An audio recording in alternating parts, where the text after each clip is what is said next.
Hər il fevral ayının 14-ü bir çox ölkədə qeyd edilən Sevgililər gününün keçmişi Roma Katolik kilsəsinə dayanır və Valentin adlı bir rahibi anma günü olaraq ortaya çıxmışdır.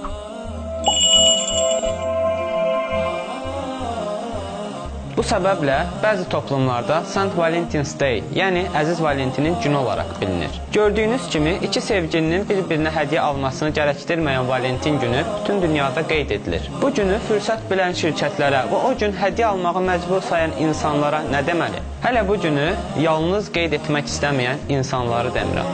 Bunun səbəbi filmlərin və serialların sevgilisi olmayan bizdən deyil mesajını verməsidir. Unutma dostum, haram təməllər üzərinə halal bina inşa edilməz.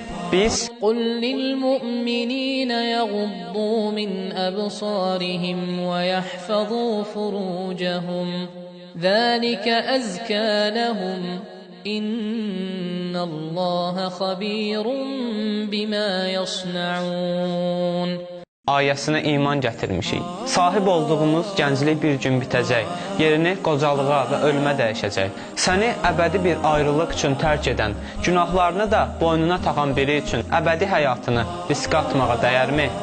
Dəyərmi bu dünyada alacağın qısa ləzzətlər üçün axirətdə alacağın o sonsuz ləzzətləri itirməyə? Biz ciddi fikirləşirik, evlənəcəyik, zina etmirik, pis bir iş görmürük, bizim bir yerdə olmağımızda nə günah ola bilər deyən bir zümrədə var. Allah Azze və Cəllə bu kimi fitnələrin önünü kəsmiş və bizlərə belə buyurmuşdur. وَلَا تَقْرَبُوا الزِّنَا إِنَّهُ كَانَ فَاحِشَةً وَسَاءَ سَبِيلًا Ayədən də göründüyü kimi Allah Azze və Cəllə bizlərə zina etməyin deyə yox, zinaya yaxınlaşmayın deyə buyurub.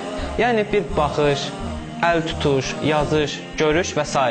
Unutma dostum, haramda xoşbəxtlik axtarsan, xoşbəxtlik sənə haram olar. Səncə də biz qəlbimizi yanlış şəkildə istifadə etmirikmi? İslam bizlərə aşiq olma, sevmə demir. İslam bizlərə deyir ki, sənə verilən bu sonsuz sevmə qabiliyyətini halal dairədə tut və harama yaxınlaşma. Öz halalınla birlikdə ol, yoxsa halalın olmayan şey sənin həlakın olar.